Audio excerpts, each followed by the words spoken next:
studying 8th standard. Respected Principal Madam, teachers and all my dear friends and sisters. Today I wanted to talk about Children's Day. We are gathered here to celebrate the event of Children's Day. November 14, 1889 is the birthday of India's first Prime Minister Jawaharlal Nehru. He was lovingly called Chacha Nehru.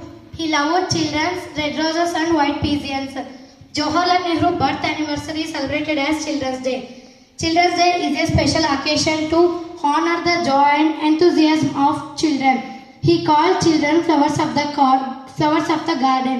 Each and every child deserves the opportunity to learn and grow. Children's Day is not just a day of celebration, but it is the day to focus on the importance of nurturing every child.